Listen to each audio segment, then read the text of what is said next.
Hi everyone. सो आज हम benzene and it's derivative का नेक्स्ट पार्ट स्टार्ट करेंगे, जिसमें हम जनरल बेंजीन के रिएक्शंस के बारे में स्टडी करेंगे कि नाइट्रेशन कैसे होती है, sulphonation, halogenation, Friedel Crafts alkylation, और हम उसकी लिमिटेशंस के बारे में स्टडी करेंगे। और हम देखेंगे फ्रिडल क्राफ्ट असाइलेशन क्या है।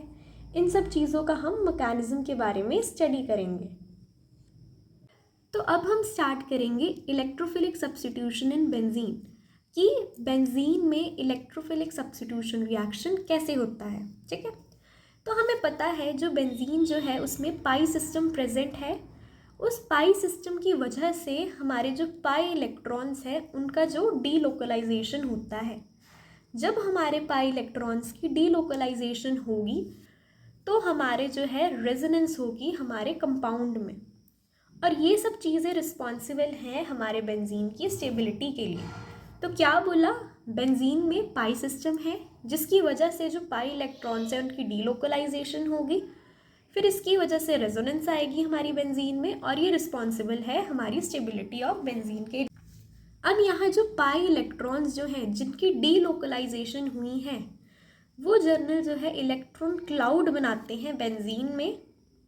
अब जिसकी वजह से क्या है, जो बेंजीन है ये इलेक्ट्रॉन्स का सोर्स हो जाता है। अब बेंजीन्स में जो है इलेक्ट्रॉन का सोर्स हो गया ये। अब क्या होगा, इलेक्ट्रॉन डेफिशिएंट स्पीशीज जो होंगी दैट इज़ इलेक्ट्रोफाइल, वो बेंजीन के ऊपर अटैक करेगी और अपना एक सब्स्टिट्यूटेड प्रोडक्ट जो है वो देगी। तो अब हमारे पास ये एग्जाम्पल है कि हमारे पास ये बेंजीन है। अब हमारा एक रिएक्टेंट है दैट इज़ ENU। ई जो है इलेक्ट्रोफाइल है और ये है न्यूक्लियोफाइल। अब जो ई है ये इलेक्ट्रॉन डेफिशिएंट है, तो ये क्या करेगा, बेंजीन के साथ रिएक्ट करेगा, हाइड्रोजन को रिप्लेस करके हाइड्रोजन की जगह ये जो है अटैच हो जाएगा और हमें एक सब्स्टिट्यूटेड प्रोडक्ट देगा कैटलिस्ट की प्रेजेंस में। तो ये दो हमारे रिएक्टेंट्स हैं। इलेक्ट्रॉन ने H को रिप्लेस किया जिसकी वजह से बेंजीन में E आ गया, और ये जो H जो रिलीज हुआ वो न्यूक्लियोफाइल के साथ अटैच्ड हो गया। सो ये हमारी जो है गिवन रिएक्शन बनी। तो एक ऐसा रिएक्शन जिसमें हाइड्रोजन को एक इलेक्ट्रोफाइल ने रिप्लेस कर दिया, उस रिएक्शन को हम बोलते हैं इलेक्ट्रोफिलिक सब्स्टिट्यूशन ऑफ बेंजीन। तो अब हम इलेक्ट्रोफिलिक सब्स्टिट्यूशन रिएक्शन के मैकेनिज्म की बात करेंगे।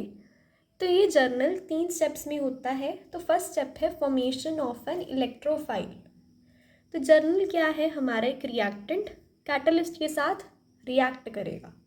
तो होगा क्या कि जो न्यूक्लियोफाइल है वो सारे इलेक्ट्रॉन्स ले लेगा, जिसकी वजह से हमारा जो इलेक्ट्रोफाइल है वो पॉजिटिव हो जाएगा, और जो न्यूक्लियोफाइल जो है जिसमें नेगेटिव चार्ज आ जाएगा वो कैटलिस्ट के साथ बाइंड करके न्यूक्लियोफाइल कैटलिस्ट कॉम्प्लेक्स बना देगा। ठीक है, तो दूसरे स्टेप में क्या होगा कि हमारा जो इलेक्ट्रोफाइल बना अब वो जो है बेंजीन को अटैक करेगा। अब जिसकी वजह से क्या हुआ, इलेक्ट्रोफाइल ने जो है अटैक किया बेंजीन के ऊपर, और हमारा एक कार्बोनियम आयन बन गया जिसमें हमारा हाइड्रोजन और जो E जो है दैट इज़ इलेक्ट्रोफाइल साथ में जो है अटैच्ड हो जाएंगे, और जिसको हम बोलेंगे इंटरमीडिएट। अब जो हमारा इंटरमीडिएट कार्बोनियम आयन बना, अब उसमें रेजोनेंस होगी। अब रेजोनेंस की वजह से 3 रेजोनेंस के स्ट्रक्चर बनेंगे हमारे पास यहाँ, और which is equivalent to resonance hybrid. तो यहाँ हमारा ये वाला स्ट्रक्चर जो है बनेगा। थर्ड स्टेप है कि हमारे यहाँ जो प्रोटॉन है अब उसका जो है रिमूवल हो जाएगा और it is attacked by the nucleophile, तो हमारे पास एक सब्स्टिट्यूटेड प्रोडक्ट बन जाएगा। So this is a carbonium anion. तो यहाँ हमने देखा फर्स्ट स्टेप में हमारा न्यूक्लियोफाइल और कैटलिस्ट का जो है कॉम्प्लेक्स बना। अब जो न्यूक्लियोफाइल है वो प्रोटॉन के ऊपर जो है अटैक करेगा, जिसकी वजह से जो H है ये रिमूव हो जाएगा और हमारा एक सब्स्टिट्यूटेड प्रोडक्ट ये बन जाएगा, और हमारे प्रोटॉन और न्यूक्लियोफाइल के बीच में एक कॉम्प्लेक्स बनेगा, और हेंस जो कैटलिस्ट है वो अकेला जो है बाहर आ जाएगा। तो ये हमारा जो है जर्नल मैकेनिज्म है इलेक्ट्रोफिलिक सब्स्टिट्यूशन रिएक्शन का। तो अब हम सबसे पहले रिएक्शन देखेंगे that is halogenation in benzene. तो इसका मतलब ये है कि अब हमने कोई हैलोजन को ऐड करना है बेंजीन के ऊपर। तो यहाँ हमने क्या किया कि बेंजीन को हमने रिएक्ट करवाया एक क्लोरीन के साथ in the presence of FeCl3। तो क्या हुआ, हमारा क्लोरोबेंजीन की फॉर्मेशन हुई और HCl जो है वो बाहर निकल गया। अब सेम हैलोजिनेशन के 3 स्टेप होंगे। सबसे पहले इलेक्ट्रोफाइल बनेगा, दूसरे स्टेप में हमारा कार्बोनियम अनायन बनेगा और थर्ड स्टेप में हमारा जो प्रोटॉन रिमूव हो जाएगा। तो हम स्टेप बाय स्टेप देखते हैं। तो फर्स्ट स्टेप में क्या होगा, इलेक्ट्रोफाइल बनेगा। तो हमने ऊपर देखा कि हमारे पास 2 क्लोरीन है, सो 2 क्लोरीन उसकी हमने रिएक्शन करवाई FeCl3 के साथ। तो एक क्लोरीन ने सारे ही इलेक्ट्रॉन्स ले लिए, जिसकी वजह से एक जो है इलेक्ट्रोफाइल बन गया और जो दूसरा क्लोरीन है वो FeCl3 के साथ बाइंड कर गया और जिसकी वजह से हमारा बना FeCl4 नेगेटिव। नेगेटिव इसीलिए है क्योंकि इसने दूसरे क्लोरीन के सारे इलेक्ट्रॉन्स को ले लिया है। अब दूसरे स्टेप में क्या होगा कि हमारा जो इलेक्ट्रोफाइल है बेंजीन के ऊपर अटैक करेगा और हमारा एक इंटरमीडिएट बनाएगा। अब फिर उस इंटरमीडिएट में रेजोनेंस होगी और हमारे पास कार्बोनियम आयन की फॉर्मेशन होगी। सो क्या हुआ, यहाँ बेंजीन आ गया, जो हमारा इलेक्ट्रोफाइल है उसने यहाँ अटैक किया, जिसकी वजह से हमारा एक इंटरमीडिएट बन गया जिसमें H और Cl दोनों हैं। अब इनमें जो है रेजोनेंस हुई और हमारे पास एक कार्बोनियम आयन जो है फॉर्म हुआ। अब थर्ड स्टेप में क्या होगा कि हमारा यहाँ जो कार्बोनियम आयन बना उसमें जो प्रोटॉन है वो लॉस हो जाएगा। तो यहाँ हमने देखा कि फर्स्ट स्टेप में हमारा बना था FeCl4 नेगेटिव। तब ये जो है प्रोटॉन के ऊपर जो है अटैक करेगा, जिसकी वजह से जो प्रोटॉन है वो रिमूव हो जाएगा और हेंस हमारे पास यहाँ क्लोरोबेंजीन बन जाएगा और यहाँ हमारे पास HCl जो है वो अलग निकल जाएगा। सो ये है हमारी हैलोजिनेशन। अब हम दूसरे रिएक्शन का नाम अब हम यहाँ दूसरे रिएक्शन के बारे में स्टडी करेंगे जिसका नेम है नाइट्रेशन इन बेंजीन। तो नाइट्रेशन इन बेंजीन का मतलब ये है कि हमने नाइट्रिक एसिड की रिएक्शन करवानी है बेंजीन के साथ और वो हमें एक सब्स्टिट्यूटेड प्रोडक्ट देगा। तो यहाँ नाइट्रेशन रिएक्शन में बोला कि इट इज़ अ रिएक्शन जिसमें हम नाइट्रो ग्रुप को ऐड करवाते हैं।